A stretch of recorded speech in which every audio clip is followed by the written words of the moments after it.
감사주일로 예배를 드리면서 오늘 우리가 읽었던 이 본문의 말씀에 대한 제목, 자 37절 그리고 38절, 특별히 38절 마지막 말씀에 보게 되면 말씀대로 내게 이루어지이다 하매, 나는 이 동정녀 마리아의 그 믿음, 그녀의 믿음과 신앙의 고백의 말씀과 같이 우리들의 삶에서도 우리의 믿음과 신앙의 고백이 이 동정녀 마리아의 신앙 고백과 같이 말씀대로 이루어지이다, 이런 제목을 가지고 우리가 이 본문의 말씀을 함께 나누도록 하겠습니다. 오늘 우리가 이 성탄 감사주일 예배, 특별히 이제 설교 말씀을 통해서 하나님의 말씀은 반드시 이루어짐을 우리가 확신하는 그러한 기쁨의 시간이 되어주기를 축원을 드립니다. 오늘 우리가 읽진 않았지만 이 참고 관련 구절의 말씀으로 이제 요한복음 1장 1절의 말씀을 보게 되면 태초에 말씀이 계시니라, 이 말씀이 하나님과 함께 계셨으니 이 말씀은 곧 하나님이시라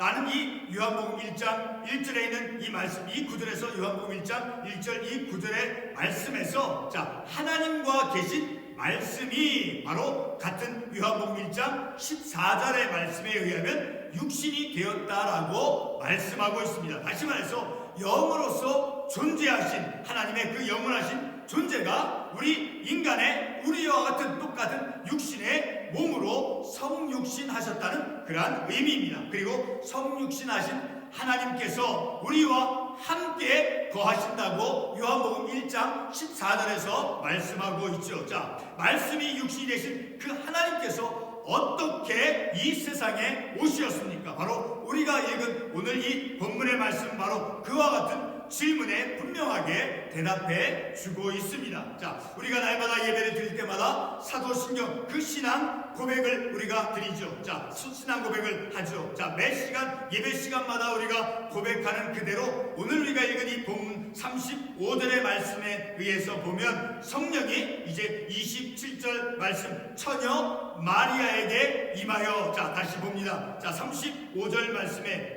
성령이 내게 임하시고, 그래서 이제 성령이 27절 누구에게 임했습니까? 처녀 동정녀 마리아에게 37절의 말씀, 자 대저 하나님의 36절 하반부에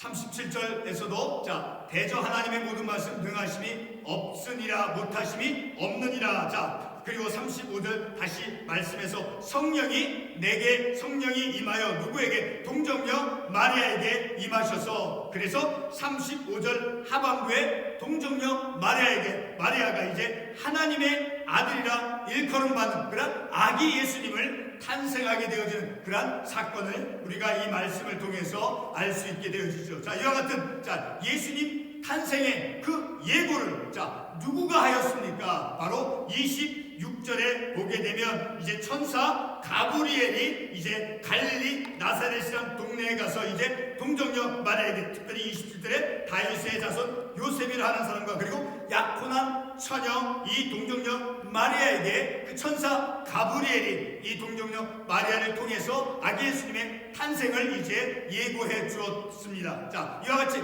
천사는 이제 하나님의 일들을 사람들에게 알려주는 그러한 역할을 했음을 또한 우리는 이 본문의 말씀을 통해서 또한 우리가 알 수 있죠. 그리고 같은 누가복음 1장 19절 말씀에서도 보게 되면 이제 세례 요한이 출생할 때 자 우리 한번 가보겠습니다. 1장 누가복음 1장 19절의 말씀에 보게 되면 이제 천사가 대답하여 이르되 나는 하나님 앞에 서 있는 가브리엘이라 이 좋은 소식을 전하여 내게 말하노라고 보내심을 받아노라. 자, 이렇게 세례 요한의 탄생과 그리고 예수님의 탄생의 소식을 누가 전해주었는가? 천사를 통해서, 특별히 천사 가브리엘을 통해서 사람에게 전해주었음을 또한 우리는 이 말씀을 통해서 알 수 있게 되어진다는 거죠. 자, 그런데 자 하나님의 아들이라 일컬음을 받는 그런 하나님의 아들이라고 일컬음 받는 이가 자 사무엘하 7장 12절에서 16절의 말씀을 가보게 되면 자 우리 한번 사무엘하 7장 12절로 16절의 말씀을 한번 가보겠습니다. 사무엘하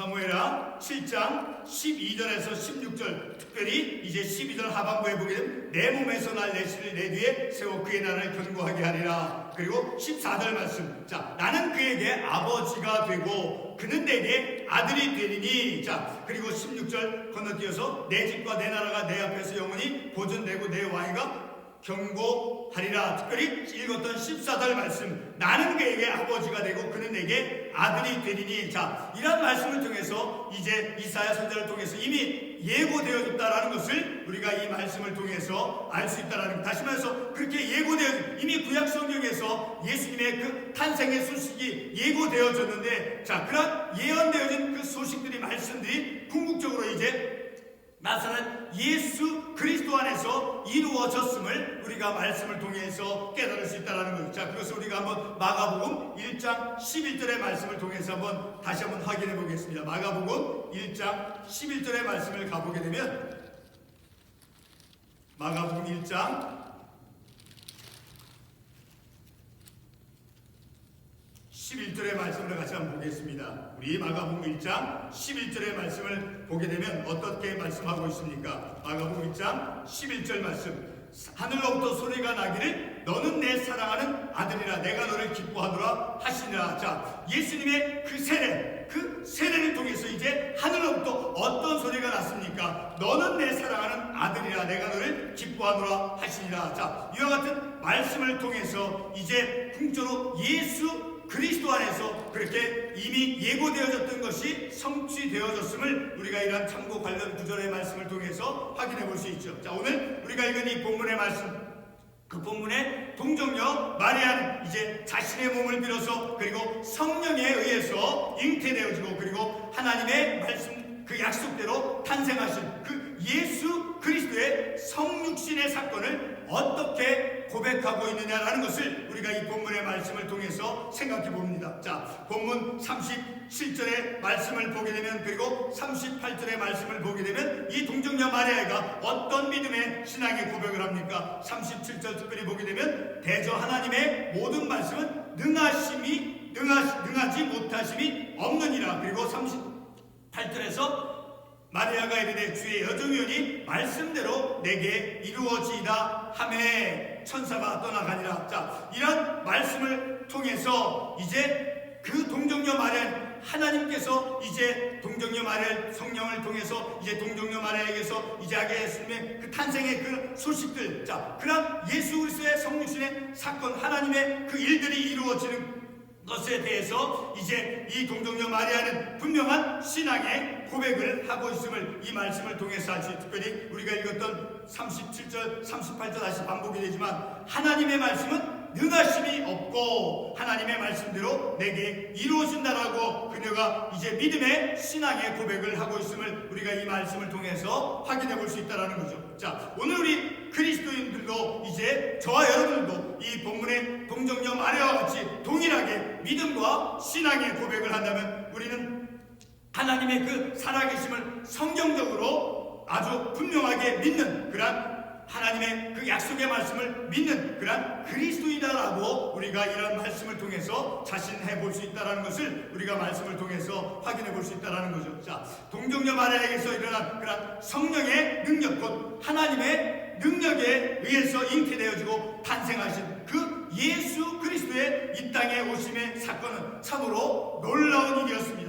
그러나 동정녀 마리아는 자신에게서 일어난 그 모든 하나님의 일들에 대해서, 자, 다시 말해서 천사 가브리엘이 이제 갈릴리 나사렛 동네에 살던 그 마리아에게 본문 우리가 읽었던 28절의 말씀대로, 자, 28절의 말씀에서 어떻게 말씀하고 있습니까? 주께서 너와 함께 하시도다. 자, 이렇게 말씀, 하나님께서 주께서 너와 함께 하시도다. 자, 천사 가브리엘이 그 말씀 은혜 28절 말씀에서 은혜를 받은 자여, 그러니까 동정녀 마리아가 이제 은혜를 받은 자여라고 하면서 이제 그에게 주님께서 너와 함께 하시도다. 자, 이렇게 그런 말씀을 전해 듣고 동정녀 마리아는 천사 가브리엘을 통해서 이런 말씀을 전해 듣고 결코 의심하지 아니했다라는 것을 우리가 이 말씀을 통해서 확인해 볼 수 있다는 거죠.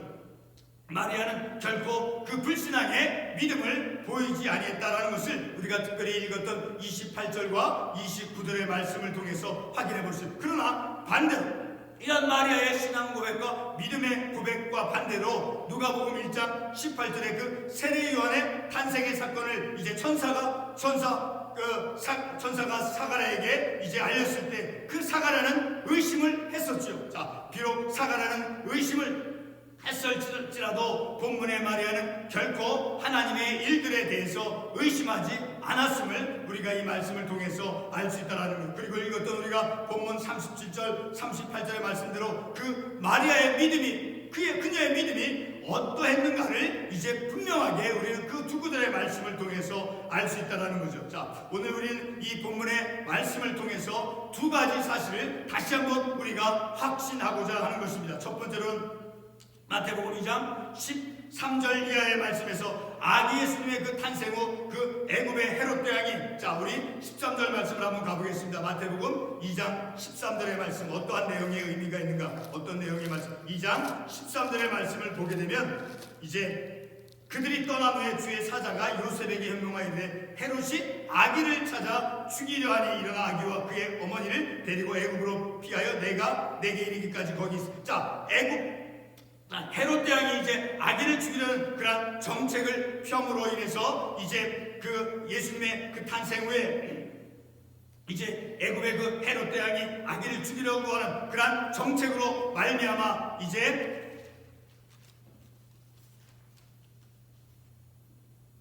애굽으로 이제 피신하죠. 자, 이와 같은 그런 박해의 사건이 있었음을 우리가 이 말씀을 통해서 알죠. 자, 오늘날도 예수 그리스도를 불신하고 그리고 박해하는, 특별히 하나님의 말씀에 대해서 이제 불신한 그런 세상 속에서 우리는 어떠한 믿음과 신앙의 고백 속에서 삶을 살아가야 하는가 하는 것을 이 본문의 말씀을 통해서, 특별히 우리가 성탄 감사주일 예배를 드리면서 그런 내 자신의 믿음이 어떤 믿음과 신앙 고백 속에서 삶을 살아가야 되는가를 우리가 이제 확인해 볼 수 있어야 된다는 거죠. 오늘 우리는 어떠한 믿음과 신앙의 고백을 가져야 되는가. 그리고 두 번째로는 누가복음 1장 37절로 38절에 그 동정녀 마리아의 신앙의 고백이 우리의 실제 현실의 삶에서 말씀의 근거에서 이루어지고 있느냐 하는 문제인 것입니다. 자, 그래서 우리는 날마다 우리의 삶 속에서 하나님의 모든 말씀이 능하지 못하심이 없으며 라는 그런 마리아의 그 고백, 다시 말씀을 보게 되면 누가복음 오늘 읽었던 1장 37절의 말씀, 대저 하나님의 모든 말씀은 능하지 못하심이 없느니라. 그러니까 하나님의 말씀은 곧 이루어진다라는 것을 이 동정녀 마리아가 고백하고 믿음의 고백을 했던 것처럼 우리들의 신앙도, 우리들의 믿음의 고백도 하나님의 말씀은, 모든 하나님의 말씀이 이루어진다라는 그런 신앙의 고백이 우리의 삶 속에서 있어야 된다는 것을 우리가 이 말씀을 통해서 깨달을 수 있어야 된다는 거죠. 다시 말해서 우리의 믿음의 고백과 신앙의 고백이 내 현실의 삶에서 겉과 속이 다르지 않은, 일관성 이중적이지 않은 그런 바른 믿음의 신앙의 태도를 우리가 가질 수 있어야 된다는 거죠. 그러니까 나의 행동이 내 어떤 믿음과 신앙의 고백과 그 별개가 되어지지 않는, 분리되어지지 않는 그러한 믿음의 삶을 살아간 우리의 삶이 되어져야 됨을 우리가 이 본문의 말씀을 통해서 깨닫게 되는 것입니다. 기도하겠습니다.